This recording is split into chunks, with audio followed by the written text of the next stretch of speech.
Hi guys, आप लोग कैसे हैं। मैं मोहम्मद मिकाइल अंसारी और आप लोगों का मेरे इस यूट्यूब चैनल स्टडी मित्र मिकाइल में वेलकम है। दोस्तों, जैसा कि हम लोगों ने शुरू किया है how to translate into English, जो कि ट्रांसलेशन की बहुत ही अच्छी बुक है और जो हमें हिंदी से इंग्लिश में ट्रांसलेट करने सिखाती है।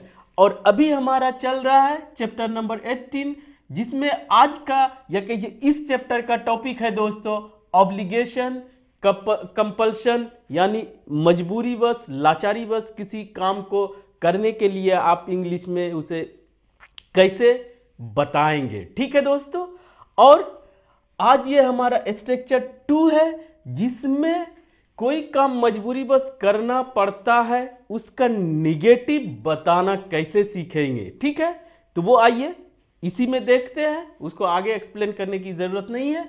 तो जैसे दोस्तों पहले हम लोगों ने देखा, उसे भीख मांगनी पड़ती है या मुझे कपड़े धोने पड़ते हैं, यानी कि कोई काम मजबूरी बस, लाचारी बस जब करना पड़ता है तो वहां पर हम लोग क्या लगाते हैं, प्रेजेंट में सब्जेक्ट के अकॉर्डिंग हैज टू या हैव टू।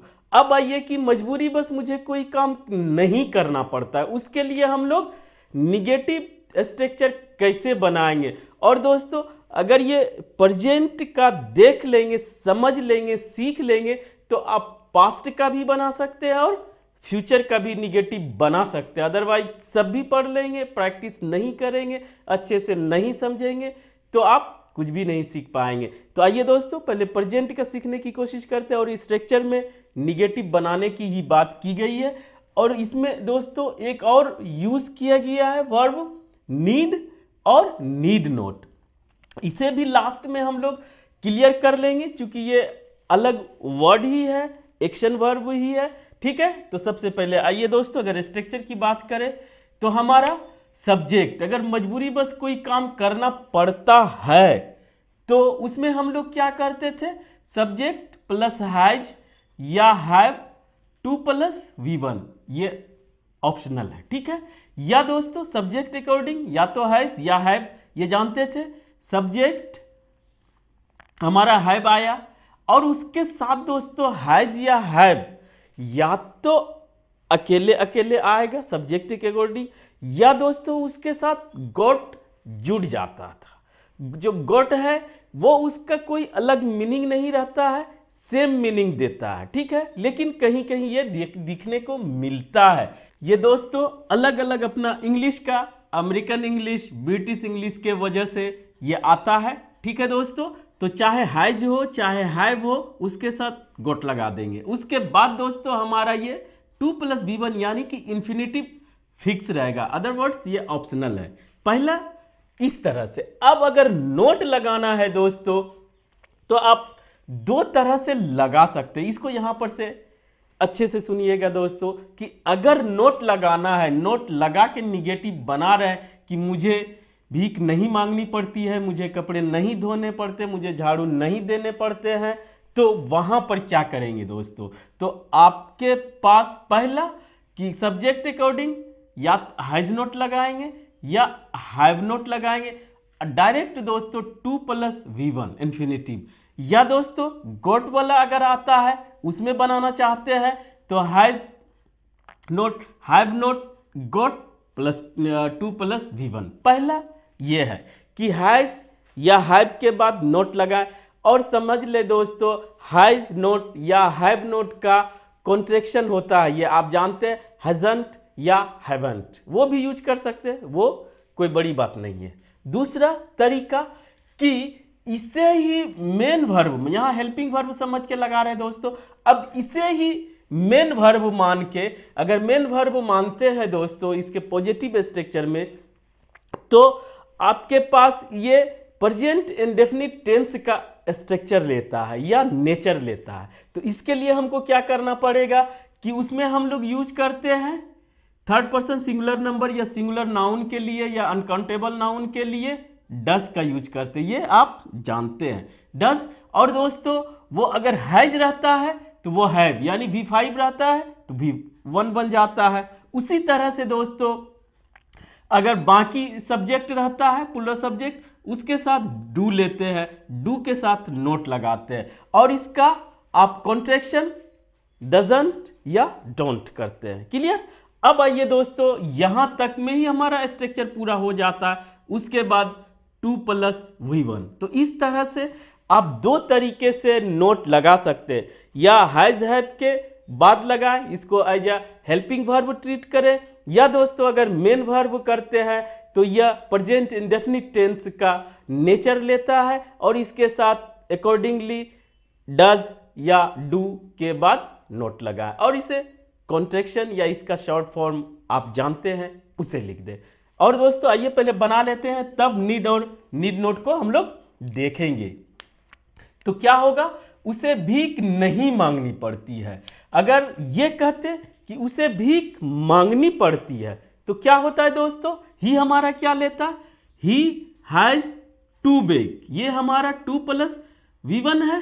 ठीक है, ही हैज टू बेग, उसे भीख मांगनी पड़ती है।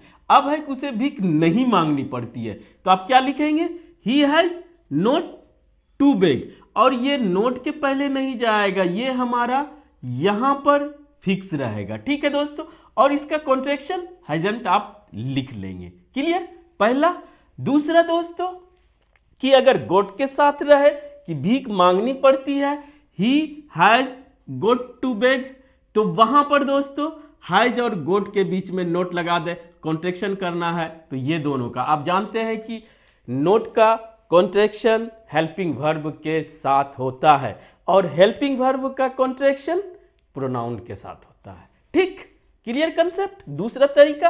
अब तीसरा दोस्तों, जो बोले कि या तो डज या डू एक ही लेगा। आप जानते हैं अगर ये हमारा दोस्तों हैज है तो हैज हमारा 5th फॉर्म होता है। ठीक है, हैव का ही, तो वहां पर ही अगर रहे तो हैज रहता, और उसके जगह पे डज नॉट यूज करेंगे, या इसका कॉन्ट्रैक्शन करें या पूरा करें। उसके बाद ये हैज दोस्तों ये V1 के तरह ट्रीट होता है कि इसे V1 बना दिया जाता है, इसीलिए हैज नहीं रह के हैव हो जाता है। ये प्रेजेंट इंडेफिनिट टेंस में आप बहुत किए होंगे दोस्तों। और दूसरे तरीके से समझे तो इतना में ही हमारा ये स्ट्रक्चर क्लियर हो जाता है प्रेजेंट इंडेफिनिट का। उसके बाद दोस्तों ये टू बेग या 2 + V1 हमारा रहेगा, ये किसी भी तरह डिस्टर्ब नहीं होगा। क्लियर?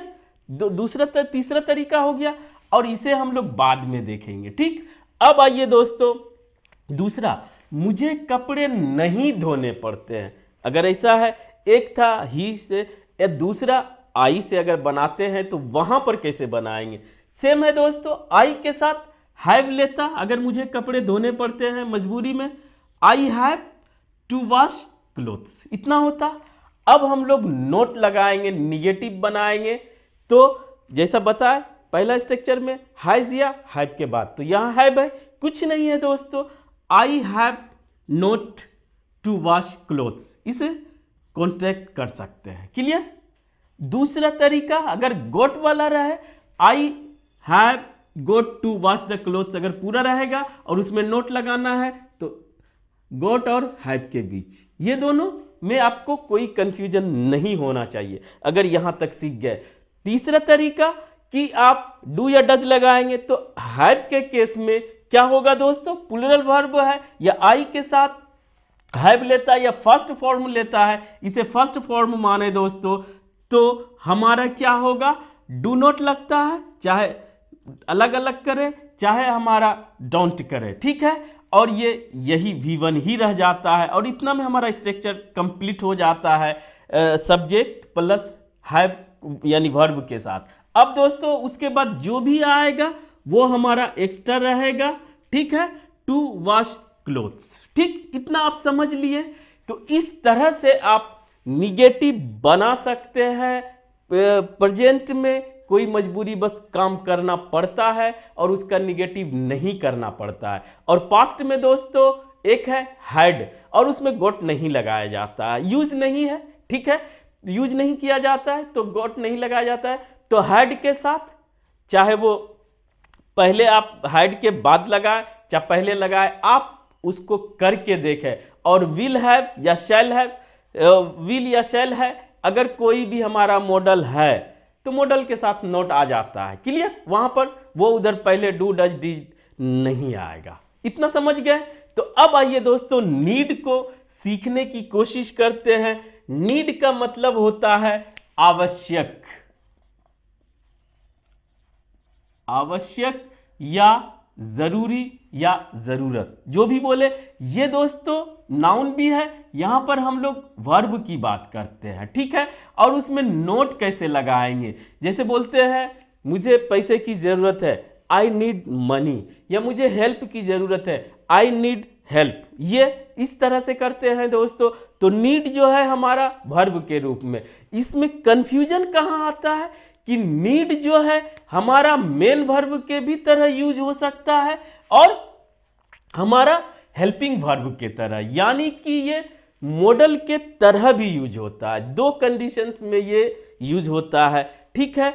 और इसे पहचानना ही जरूरी हो जाता है कि कहां पर ये मॉडल यानी हेल्पिंग वर्ब का काम कर रहा है और कहां पर ये मेन वर्ब का काम कर रहा है, ठीक है दोस्तों। तो ये इतना फर्क है और वो नोट लगाने में ज्यादा जरूरत पड़ता है। तो इसे हम लोग देखेंगे कि हम लोग कैसे इसमें नोट लगाएंगे और कहां पर ये मेन वर्ब का काम करेगा और सेंस सेम देगा और कहां पर ये मॉडल्स। इसीलिए नीड को हमारा सेमी मॉडल्स कहा जाता है। मॉडल्स के चैप्टर में इसे भी हम लोग अलग से देखेंगे दोस्तों। तो यहां पर बस कि निगेटिव बनाने में इसे यूज किया गया है। तो अगर इसके तरह उसे भीख नहीं मांगनी पड़ती है तो दोस्तों क्या होगा? Need, he need not beg, ठीक। तो ये हेल्पिंग वर्ब है, ठीक है। और हेल्पिंग वर्ब यानी कि मॉडल है और उसके साथ नोट लगा दिया गया, यहां पर टू नहीं होगा, ठीक है। हेल्पिंग वर्ब या हमारा मॉडल्स है, मॉडल के बाद अगर जो भी वर्ब लेता है विदाउट टू लेता है और उसमें हमेशा V1 रहता है। क्लियर? ये तो आप जानते हैं, इसीलिए यहां पर टू नहीं होगा और यहां पर ये मॉडल का काम करेगा, ठीक। और ये टू नहीं लेगा, आप समझ गए। और ये अगर टू रहता है तो फिर अलग हो जाएगा दोस्तों। यहां पर ये मॉडल है, क्योंकि यही हमारा हेल्पिंग वर्ब है और इसके साथ नोट है। तो यहां हैज या हैव के साथ अगर नोट आता है तो आप टू लगाते हैं, लेकिन यहां पर नहीं लगेगा टू। क्लियर?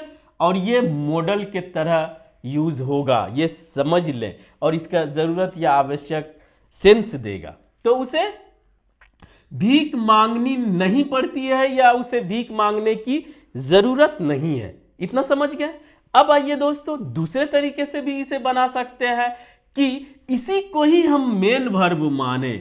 मेन वर्ब, तो इसका पहचान क्या है कि मेन वर्ब जो है फर्स्ट फॉर्म वो हमारा अगर ही सी आया है तो डज लेगा और उसके साथ नोट लेगा, ठीक है दोस्तों। अगर उसे भीख मांगने की जरूरत है तो क्या होता? He needs to beg. यहां क्या होगा? ही डज नॉट या डजंट नीड टू बेग। तो अगर ये आता है तो ये हमारा मेन वर्ब हो जाएगा, ठीक है। यही पहचान है कि आप टू प्लस V1 देखेंगे तो ये हमारा मेन वर्ब हो जाएगा और यहां नहीं देखेंगे तो समझिए ये हेल्पिंग वर्ब है और उसमें भी मॉडल है। इसीलिए दो तरह का यूज होता है, सेंस एक देता है, इसीलिए इसे सेमी मॉडल कहा जाता है। उसमें और कुछ है लेकिन यहां पर ये हम लोग सीख चुके। अब आइए अगर हम लोग सब्जेक्ट चेंज रहे यानी प्लूरल रहे तो वहां पर कैसे? जैसे आई के साथ I need not wash clothes, मुझे कपड़े धोने की जरूरत नहीं है। क्या हुआ दोस्तों? यहां पे टू नहीं है, डायरेक्ट V1 है, तो ये हमारा क्या हुआ? हेल्पिंग वर्ब और उसके साथ नोट। इसका कॉन्ट्रैक्शन मुश्किल नहीं है, बस नोट लगा दे, जो आप जानते हैं या दूसरे कभी देखेंगे या हम लोग बहुत कुछ देख भी चुके हैं दोस्तों। अब आइए इसको दूसरे तरीके से, अगर नीड के पहले लगाए तो हम लगाएंगे डोंट नीड। ये आई के वजह से डोंट लगा और ये नीड आया दोस्तों, लेकिन उसके बाद हमको यूज करना होगा टू प्लस V1, अदरवाइज ये हेल्पिंग वर्ब ही रह जाएगा और यहां पर ये हो जाएगा हमारा मेन वर्ब। इस तरह से दोस्तों हम लोग ने बहुत कुछ आज सीखा और नीड का एक्स्ट्रा कंसेप्ट भी सीखा। अगर आप इसे अच्छे से समझ के फिर से देख लेते हैं तो आपके लिए ये कंसेप्ट पक्का हो जाएगा कि किसी तरह से भी कहीं भी निगेटिव देखे या आपको जरूरत पड़े तो आप बना सकते हैं। ठीक है दोस्तों, आज बस इतना ही। अगर यह वीडियो आपको अच्छा लगा और आप इससे कुछ सीखे हो, प्लीज इसे लाइक करें, सब्सक्राइब करें और अपने दोस्तों के बीच शेयर जरूर करें दोस्तों। Thank you for watching, have a nice day.